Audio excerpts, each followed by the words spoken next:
All in Sports Network. We love sports.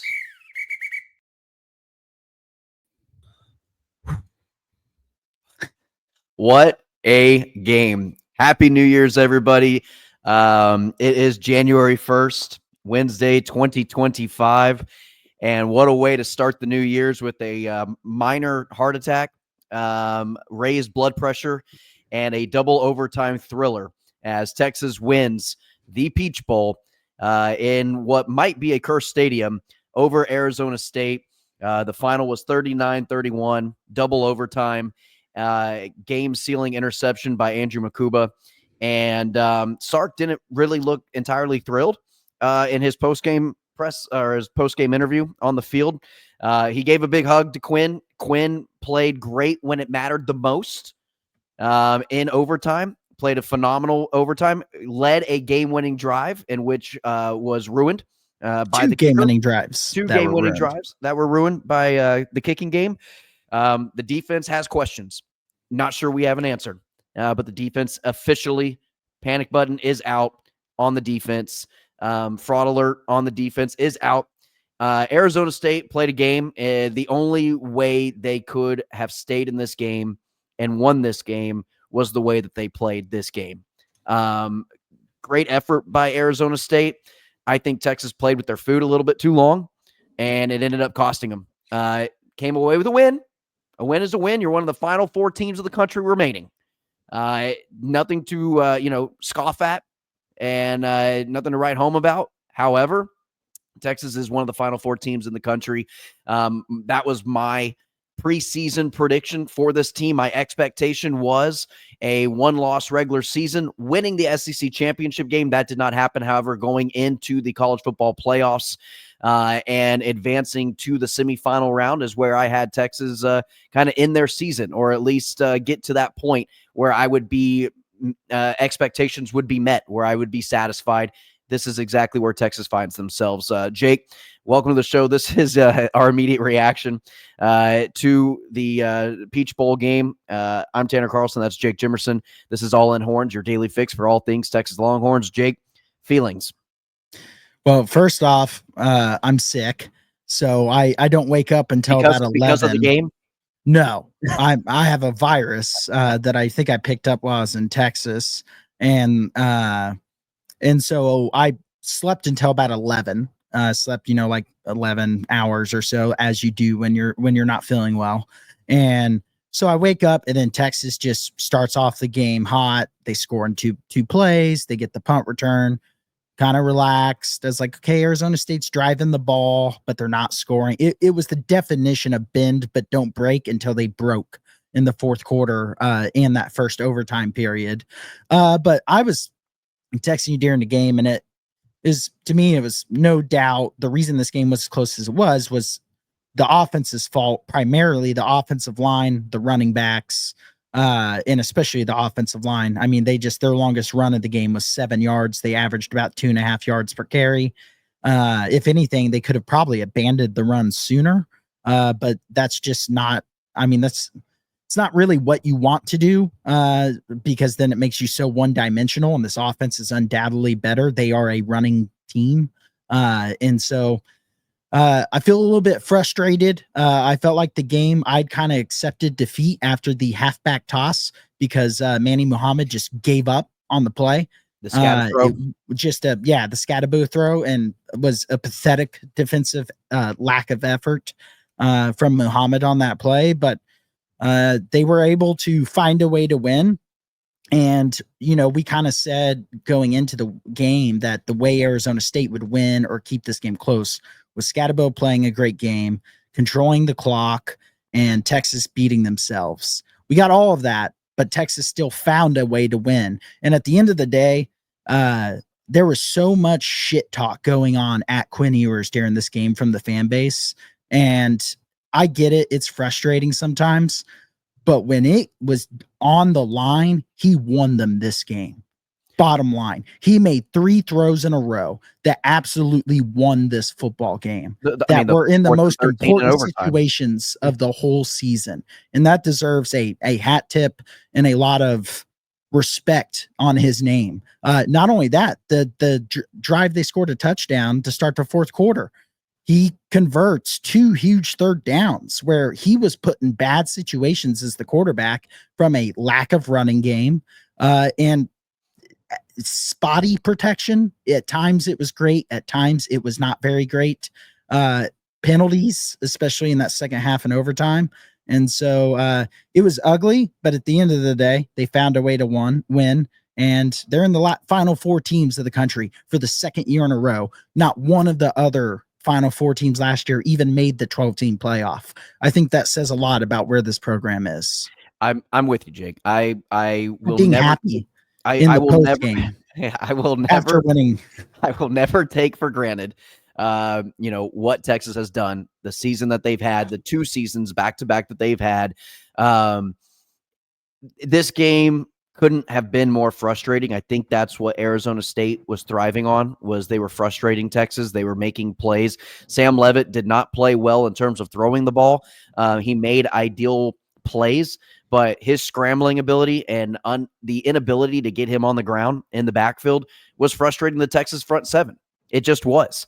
And then you add that frustration on top of Cam Scatabo playing the type of game that he did. He played a great game. I have to give Cam Scatabo a lot of credit. He showed a lot of heart, a lot of guts, a lot of moxie. Name all the white boy football player traits that you possibly can. That was Cam Scatabo today. And I hat tip to him. Played a great game. Sam Leavitt played about as well of a game as he could have without his top weapon out there at wide receiver. The Texas defense struggled against the run, officially allowing 214 yards on the ground, and that was also including the sack yardage that they did having on Sam Leavitt. But Leavitt finished with 222 yards passing, 1 interception, barely over 50% completion percentage. Quinn Ewers was 20 of 30 on the day, 322 yards. Quinn Ewers threw 3 touchdown passes, including the 2 game winners and an interception to cap it off. Sam Leavitt did not prove he was the better quarterback today. I just wanted to throw that out there. The better quarterback on the field is ultimately the reason Texas ended up winning. And I get it.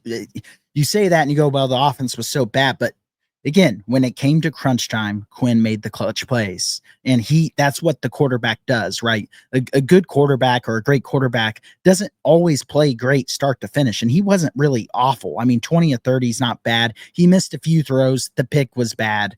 But when it came to crunch time, he was at his best. That 4th and 15, and he hits Golden perfect in stride for the touchdown, and called the audible at the line of scrimmage, had the defense completely committing to the front of the line, which, by the way, a bizarre defensive look to give a passing team like Texas with the weapons Texas has on 4th and 15 following the false start by Kelvin Banks, and to push everybody at the line of scrimmage and essentially have no safety help behind is a little bit strange for Arizona State to do.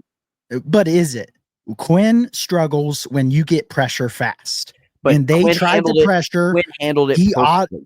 But he audibled it, set the protection, and the protection held up. As spotty as the protection was throughout the day, them holding up to give time for that route to develop was Wisner, huge. Davis, and Helm on that 4th down, max protected. They stayed in, held in their blocks, gave Quinn enough time to get Golden down the field and hit him perfectly and wide open in the end zone.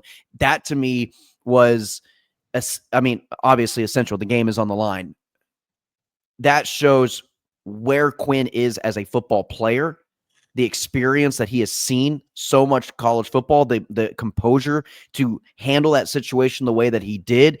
Nothing but compliments from me on Quinn Ewers. You won't see on my X profile me bashing Sark or Quinn at any point in this game. I thought a couple of questionable decisions, but I understood them as in terms of where the game was, but also in terms of where momentum was. I was like, I don't necessarily love that. But Jake, let's touch before we touch on. Go ahead. I was going to say I want to dive into just a little bit of that. Because you and I were kind of going back and forth as we do during the game, and towards the end, you're like, I hate that pass call at the end, and I hated the run to Wisner. Yeah, but okay, maybe I thought you had texted that after the pass, but No, I hated the run to Wisner. I saw a That lot was of the play people I saying didn't they like. didn't like them throwing it down the stretch. They were like, try to control the clock. First off, Arizona State had timeouts to call. And then second off, Bert Auburn's terrible. So, and you haven't been able to run the football It all day. was So it was why would you just after run the football and settle for a 30-something yard field goal? You got to attack through the pass No, game at yeah, that point. me being upset was the Trey Wisner run to the outside where he was hit 2 yards behind the line of scrimmage, maybe tried to make Okay. it. I Yeah. hate it. Did not like that. I hated that. I was not a fan of that play call in that situation. I didn't like the clock management of that play call. I didn't really enjoy anything about it. And I think at some point, I know you can't give up on the run. It's still a close game. You've got to keep the defense balanced in some form of fashion of the offense might be calling a run play here. Also, no arch packages, which I thought was maybe a little strange. I would have maybe liked to seen it in the second half, but yeah, that was kind of what I was talking about. But the only thing I didn't like, it wasn't necessarily the play call on the deep pass what that was intercepted to Bond. It was the throw itself that was terrible. The throw itself was not good. No, I had no problem. Everyone else was complaining about the play call that I saw online. I had no problem with it. You haven't run the ball all day. You don't settle. Everyone goes, don't put it on Burt to win the game, and then they throw a pass, and people get mad for them throwing a pass. Yeah. And to me, that doesn't make any sense. I like the aggressiveness of it, but if you're Quinn there, you don't need to take the home run shot. B, if you're Quinn, you got to know that those deep post route throws are his worst deep ball. He's good on deep balls down the sideline. He's good at certain areas of deep balls. That deep post route, he just underthrows it every time. And I don't know what it is, but he had some guys underneath open. That was the worst play of the day for Quinn, without a doubt. A game we're keeping our eye on. Yeah, my reaction, by the way, on people probably saw my reaction out of nowhere. Will Howard threw an absolute dime for a 45-yard touchdown. Yeah, we're keeping an eye on the Ohio State Oregon game as the time of this recording, which it is Ohio State 14-0 midway through the first quarter. Ohio State looking like the best team in the country by far. By the way, how does ESPN miss the snap in the first second of the touchdown play to Helm in overtime? Oh, I looked up at my screen, and then all of a sudden, Helm's running into the end zone, catching it and running into the end zone. I was like, "Wait, what just happened?" I mean, I was happy about it, but what? Yeah. So defensively, Jake, we need to talk about offensive line and defensive play before this episode ends. Where do you want to start? What's the first thing on your mind? Offensive line play or defensive play? I think we start with the offense because they were the core root of the issue. And then we'll talk about the defense because I'm going to put some blame on the defense, and some people might disagree with it. Well, I think towards the end of the game, you can put a lot of the blame on the defense. However, they were exhausted. Cam Scatterbo wore that team out. Sam Levitt running around, which is partly their fault, 100%, because they weren't tackling and making 3 and outs, getting them off the field whenever they need to, whenever they had obvious third down situations. I mean, Arizona State had 24 third downs that they faced. They converted 10 of them.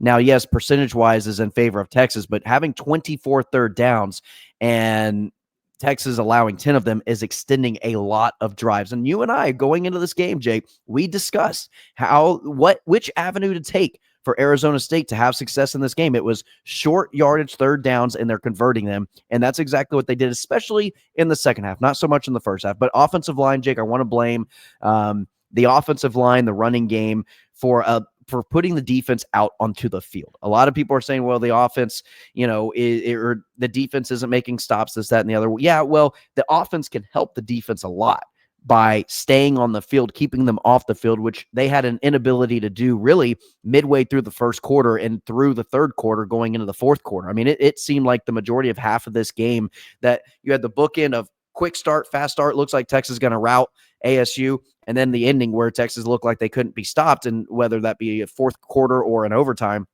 Then you had this middle part of the midway through the first quarter through going the end of the third quarter where Texas's offense did nothing. And we've seen stretches like this, Jake.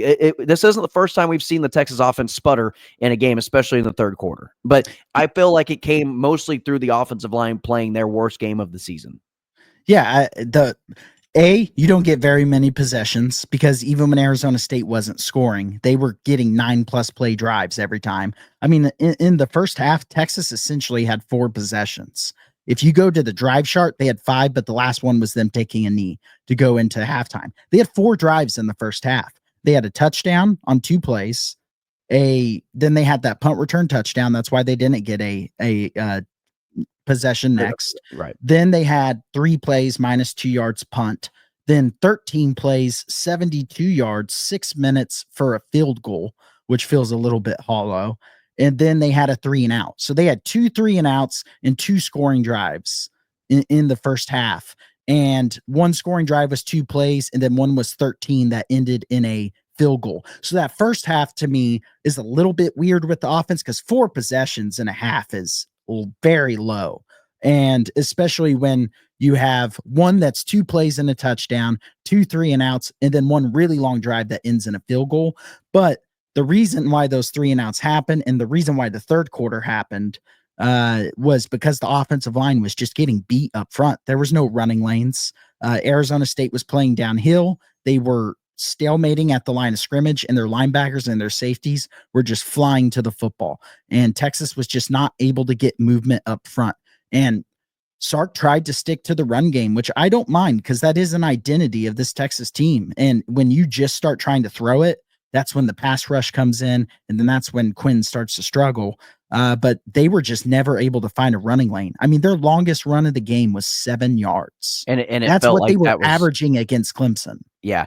And Jake, so this was kind of almost reminiscent of a Texas Longhorn basketball game when it comes to their scoring drought. So after Texas scored their field goal in the first half of play, where it made it 17-3, a 13 play drive, took 6 minutes off the clock. And then Arizona State turns it over on downs with a 9 play drive, took 3 minutes and 35 seconds off the clock. So Texas goes 3 and out. They take a minute 30 off the clock. And then they punt. Arizona State misses a field goal. Texas end of half going into halftime. First drive of the third quarter, 3 plays, -3 yards, a minute and a half. Arizona State, 5-minute drive, over 5-minute, 40-second drive. That was then the result of they shut them down on the goal line. Texas gets it at the 1-yard line. 1 play, 5 seconds off the clock. Arizona State then gets it back. 6-minute, almost a 7-minute drive to end in a field goal. Then Texas has their 13 play drive that ends in a touchdown, the Quinn Ewers run. But that wasn't until going into the fourth quarter where they were shut out in the third quarter. But Texas had essentially 2 drives in the third quarter. That was a 3-play punt, 3-and-out punt, and then a 1-play safety. Yeah. And that is what, if you are a team that is outmatched against Texas, that's what you do. You try to limit the possessions that you can against Texas. And if your offense is able to avoid 3 and outs, which Arizona State's offense did tremendously in this game, and you can take time off the clock, you limit those possessions for Texas, and you rely on them shooting themselves in the foot to mess up on a couple of those possessions in a row. And all of a sudden you controlled the ball for an entire quarter, an entire half, or in this case, an entire game, especially when you're able to eliminate the run game of Texas.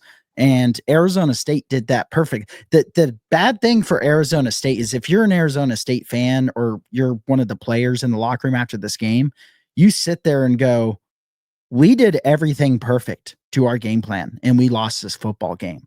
I mean, they had over 500 yards of offense, 28 first downs, and 38 minutes of possession time, and they lost this football game. If you're an Arizona State player or a fan or a coach, that's got to be pretty heartbreaking because they were the better team for large portion, or at least the more physical team for large portions of this football game, if not the whole game. I think that, to me, was the biggest surprise of the day, in my opinion, was that Arizona State came out and they were the more physical team than Texas. They beat up Texas. Now, they had a couple body shots in the first half where it was just hitting the body, not doing a lot of damage, nothing real flashy, not really converting with points into Texas territory, but they were moving the ball down the field, wearing the defense out. And I think the defense was just as tired as Cam Scatabo was at the end of the game. I mean, the defense was just done for. And the offense didn't help them by extending any type of drive or moving the ball down the field or capitalizing on any of the opportunities that the defense gave the offense about midway through the third quarter. So Jake's flipping sides, the defense, however, with all that being said, doesn't necessarily get an excuse, because if you're going to be a top 3 defense in the country, and you and I are going to claim that they're the best defense in the country, you cannot I'm allow off that train. you cannot allow the fourth quarter to happen the way it happened. It was a Texas offense finally goes down the field, goes on a long scoring drive, gives them time to rest, gets a touchdown, goes up 16, and then it was tied a minute and like 30 seconds later. 2 touchdowns, 2 2-point conversions, a pathetic effort play by Muhammad on the halfback toss touchdown. Then you have Taft getting beat by Scatabo. Granted, it was an OPI, should have been offsetting penalties. Somehow they called DPI on that play, which I don't know how they did that. But you get beat for a couple big plays, and then you just kind of fold in the red zone at that point, which has kind of been one of the trademarks of this Texas defense is if you do drive the ball on them, they shut you down.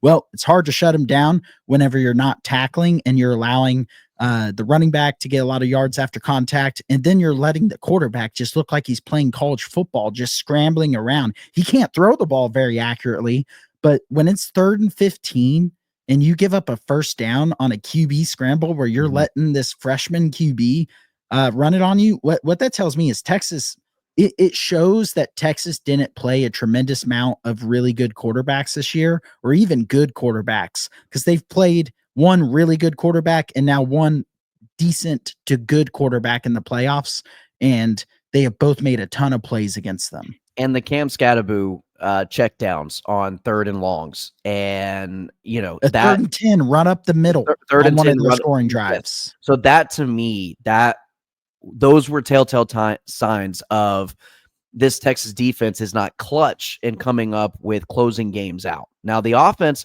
the last 2 games, Jake, Clemson and Arizona State, it's been the offense to close these games out, to put the the kill shot into the game, whether that be the 77-yard Jaden Blue play, whether that be Quinn Ewers' overtime throw to Golden and to Helm, and then to ice this thing in overtime, and to essentially put your special teams unit in a chance to win the game for you, but didn't happen. But it's been the offense now to carry the team into victory, whereas the defense at the end of games. Now, yes, the goal line stand with Bill Norton against Clemson, that was huge. That was a big play. I'm not going to lie, but it's become now almost a 180 of this team of what we saw in the regular season, of their identity going into the postseason. Now, the defense led the way the first 3 quarters, though I would still say it was deceiving. They've done a really good job at not giving up points, but Arizona State was not having any issues. It was bend but don't break in the first 3.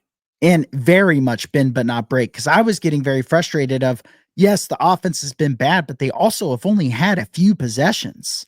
And if you just get a couple 3 and outs, let the offense get back on the field, I feel like they would have had more success on the offensive side of the ball, had some more drives. They had 4 possessions in the first half. They had 2 possessions in the second half, one that started on their own 2-yard line, or in the third quarter, sorry, not second half.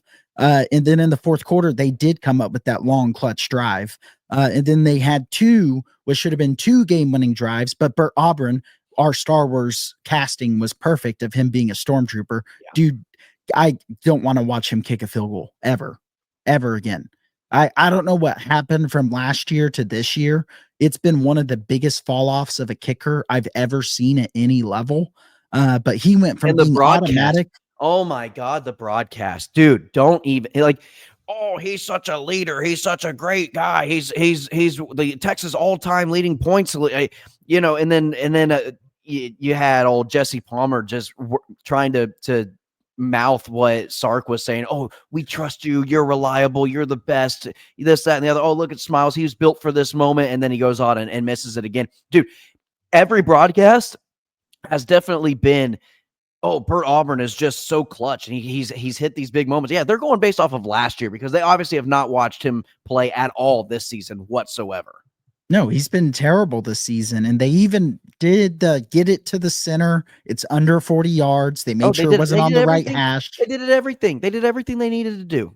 to make him. And you have to be. You are Texas. You're a power program. You're a blue blood program. You have to be able to rely. And maybe it's Saban.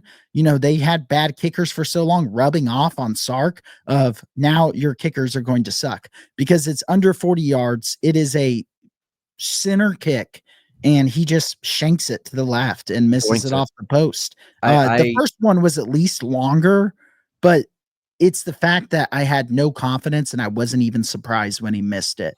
Yeah. And it's just frustrating because the a the punting has been terrible this year, and then the one thing we thought was a certainty in Burt Auburn being reliable has been the complete opposite, to where unless it's an extra point, I have no belief that he will make it.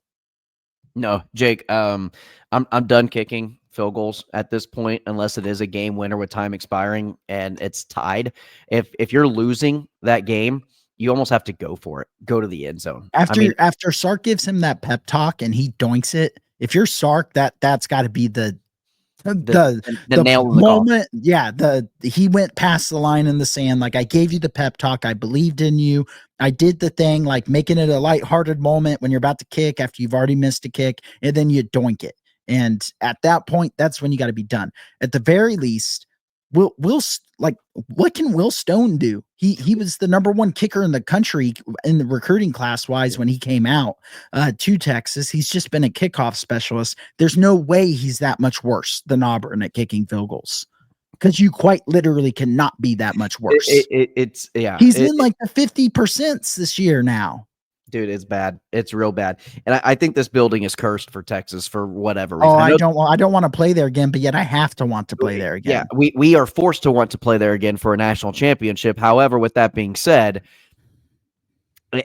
I hate playing in this Mercedes-Benz Stadium. I hate it. I don't. And the crowd was terrible. It is a bad day for Texas in a lot of ways. One, people talk, and we've talked about how great Texas travels. That was a pathetic Texas crowd. Yeah, that was 75% Arizona State, dominated by Arizona State. I couldn't even hear the Texas crowd. Yeah. It was terrible. Yeah, dominated by Arizona State in the fan section as well. So I think it was all the fans going, I'm going to go to the Cotton Bowl, not the game. And it's like over doing what you asked the team not to do. You're overlooking the opponent. Yeah. And looking at the next one. And it would have been nice to have a little bit more Texas fans there to create a little bit more of an environment. But that is kind of the bad side of these playoffs, right? It's not all on the fans. When you know that you are going to potentially have 4 games, one at home and then one at a neutral site right around New Year's, so travel's insanely expensive, and then potentially one that's closer to you, but the tickets are going to be expensive, and then potentially a national title. That's a lot of money. And so I think we're going to see some of these games where it is one team is the bigger brand, but they're heavily favored in a quarterfinal game, and you're going to see the crowd not be as big for them, just because they're going to look ahead to the next game. Well, that and Arizona State fans are probably thinking, well, this is the last time we're going to see this team play this year. So we're going to go all out. Or you want to witness the crazy upset. Correct. Yeah. And so, Jake, you and I, we both had predictions in this game, scores where it was Texas 43, Arizona State 13. It looked like it was on track to hit those marks for us. We both had maybe 30, 28-point victories for this game going into it. Texas obviously wins in double overtime, but do you think Texas overlooked their opponent, or was it just a lack of execution to kind of close this team and the inability to kind of provide that kill shot, of putting a team away? What do you think caused this primarily? I know we kind of exhausted the game to a certain point, but what happens in a game like this for a team like Texas, where they are supposed to kind of dominate, at least from a player to player, team to team aspect of it? Well, first off, I do want to give credit to Arizona State. I think they're a lot better football team than I thought they were. Mm-hmm. I think them blowing out Iowa State and Arizona down the stretch in those last couple games and playing their best football clearly carried over. They were clearly playing at a way different level at the end of the year than they were at the start of the year, and that carried over. But I don't know if they overlooked the opponent. I think they got up early, and then the defense was just. I mean, Scadabo's just really good. He earned a lot of respect from me because he kept possessions alive for them so much in this game. He had almost 100 yards receiving. He had he had by far the best rushing game of any running back against this defense with 143 yards rushing. He kept a lot of drives going for them, and Arizona State just played a really good game in a standpoint on the offensive side of the ball of controlling the time of possession, limiting the possessions for the Texas offense. And then the Texas offensive line I think maybe if anything, maybe the offensive line overlooked the opponent. I think they might have been feeling a little good about themselves off that Clemson game because Arizona State's an undersized defensive line, but they're aggressive and they're fast. And there's a reason why we were mentioning Arizona State has a good rush defense. They were top 30 in the nation. And even though they were undersized, it's because their defensive line worked their ass off, and then the linebackers and safeties flowed to the ball, and they are in attack mode to begin, which is why we thought Texas might have to do more through the air, which I think proved true more than either of us think. So maybe the offensive line overlooked it a little bit, was feeling themselves, but I don't think from a game plan perspective or a individual player perspective, they were just not respecting Arizona State. I think Arizona State played a good football game, and I think the Texas offensive line just really struggled. And when that happens, you're going to have close games. At the end of the day, this isn't, Arkansas. Arizona State's a better football team than Arkansas. Yeah, Cam Scadabo had 284 of Arizona State's 510 total yardage with the throwing. With the pass, the touchdown pass that he had, the rushing yardage and the receiving yards, led his team. He had the only throwing touchdown. He had the only, rushing touchdowns. He did it all for him. And so, like you said, a great performance, individual performance by Cam Scadabo. And gotta give him credit where credit's due. And so he definitely deserved it. The rush defense for Arizona State, like you said, the defensive line worked their ass off, and they made life very difficult for this Texas offensive line. I don't know if they were quicker. I don't know if they were just reading the offense very well as well. And I think Kenny Dillingham had this defense prepared. He had them knowing Sark's offense, the tendencies of the Texas offense, and regardless of the big plays that Texas had and made and were able to get down the field and get some yardage and whatnot, between the amount of penalties and things like that Texas had that hurt themselves, Arizona State's defense did a very good job adjusting to Sark's game plan and the strategy. And that goes to coaching. And Kenny Dillingham is, one of my top targets as could potentially be due for a program raise and an actual salary raise. He did just get a huge raise. Yeah. I don't know I don't have the numbers in front of me, but I know this past week he got an extension and a huge raise. And he's a guy that might stick around at Arizona State. He's an alum of Arizona State. Yeah. He loves Arizona State. And how big would that be for that football program where they could, the Big 12 is going to be up for wide grabs open as far as finding a team that could dominate the conference, if that even happens. And Arizona State, why not be that team? And we talked about how much we respect Kenny Dillingham going into this game. That respect has only grown. He let it all hang out there. They pulled out all the tricks. The fake trick plays, Jake. Trick plays, man. The trick plays against Texas are just automatic. It feels like teams are 100%. Pass play was just purely a individual player giving terrible effort. That was not. They got beat scheme wise, which was so weird. Muhammad was playing a good game. He had that great play right before the end of the first half. All of that gets erased by that play in my mind. He has just been awful in this playoffs, and he's a guy that I know that there's been talk about he's going to request/require a ton of NIL to stay, or he could transfer. you got Kobe Black, you got what you got guys waiting. If he's going to request to get paid way more than these other guys and he's disappearing like he is in the playoffs, go make your payday at Oregon. Clearly the program isn't coming first. I mean, I think what drives me just nuts about him in these playoff games is when he gets beat while the play is still happening, he is bitching, making hand gestures about where's my help. Yeah. Dude, you say you're a lockdown corner. You shouldn't need Hey, you just got beat by an Arizona State wide receiver just running back to the ball on an underthrown football. Not named Jordan Tyson. And then you didn't even go for a tackle. You just let him score a touchdown because you were going, where's my help? Yeah. He jogged and was complaining and bitching about something. And I was like, dude, like the play is still happening. And if you ran and gave a crap, you could possibly make a tackle right here and stop them 5 yards short. And you know how good Texas's goal line defense is. That was a bench worthy play. I mean, like losing your job for the season worthy play in my mind, because it should have been picked. B, it at worst should have been incomplete, which is 4th down. So then the game is essentially over at that point because it was a 16-point game. And instead, you give up on the play. And that was the play that sparked Arizona State getting back into this game.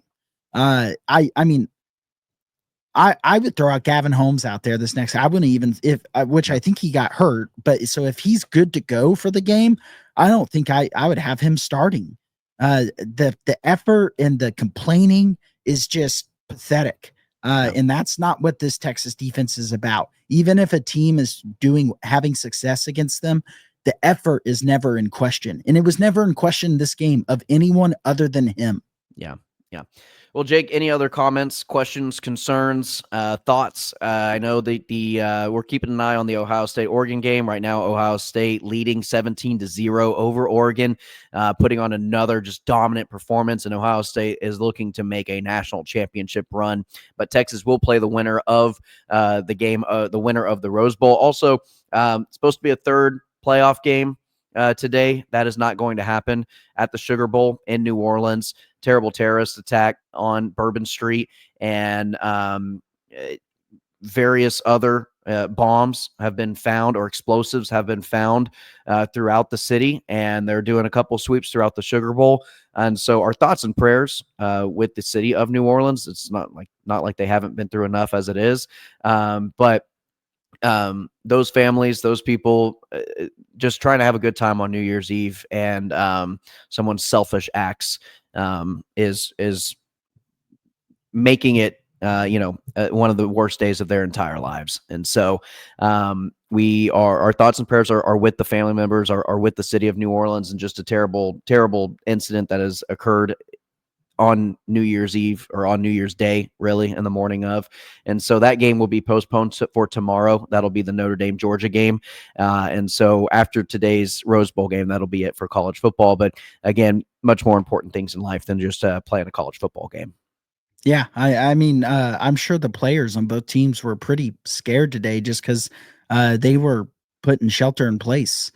As sweeps were continued, they had to sweep the hotel room. They had to sweep the stadium before they could let any press in or anything. A pretty scary situation, but hopefully they're able to find anything else that is there, and the game is able to happen tomorrow with no hiccups or anything, and can be a little bit of escape for some people that maybe, were down there celebrating and going to the game. That's it. It's just one of those terrible things that ends up making you think in the back of your mind anytime you go out somewhere of, what could happen, what could happen in the back of your mind. So not a great way to start out 2025 for the country. Yeah. Well, that is going to do it for our show. Jake, any last thoughts? Any last comments? A win is a win when you are in the playoffs. What's the word I'm looking for? Like for show points. There's a word for that. I'm sick. I'm blaming sick brain on this. You can blame it. Yeah. But yeah, winning by style 30 points. Yeah, style points. Thank you. Brain is just not all there, guys. But style points do not matter. It is the playoffs, and at the end of the day, this Texas team hasn't been perfect this year. They've only lost to one team, and that is Georgia, and they are one of the Final Four teams in the country for the second year in a row. I think you have to be pretty happy with where this program is at and where it's continuing to head. We've said that a lot this year, but I think sometimes you have to get that perspective because there's so much meltdown in this fan base during games. And I'm guilty of it, though I keep that shit off social media, and everyone else should too. But a win is a win. It doesn't matter if it's ugly. It doesn't matter if it's by 30. They won. They are one game away from playing for a national title. 100%, Jake. I couldn't have said it better myself. So with all that being said, thank you, everybody. We are going to return to our regular scheduled programming starting up next week. Our first episode will drop Tuesday. Going into the Saturday, I believe Texas plays next Saturday, right? Is it? I haven't even looked. I haven't even looked.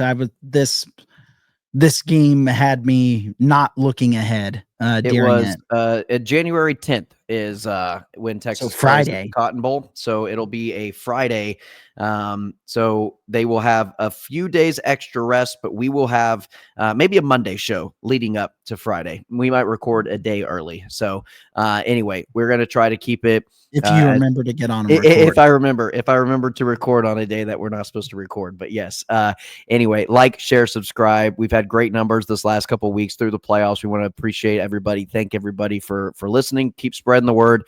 We will be back Monday through Friday ending off and then also basketball season is going to get started in conference play as well. So keep tuned for that as we approach closer to basketball season and Texas semifinal game.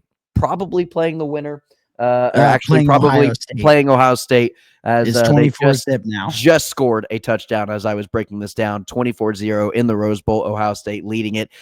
Also, one last thing, everyone complaining about bad playoff games, you're welcome. Texas gave you a really good one. Just letting you know. I wish it didn't come at our expense, but we gave you a really good one. That Boise State-Penn State game should have been good too, but Boise State just couldn't get out of their own way. Yeah. So that's going to do it, Jake. Thanks, everybody, for watching. I'm Tanner Carlson. That's Jake Jimerson. This is your daily fix for all things Texas Longhorns right here on All in Horns, brought to you by Rogue Sports Network. And as always, ladies and gentlemen, welcome. All in Sports Network. We love sports.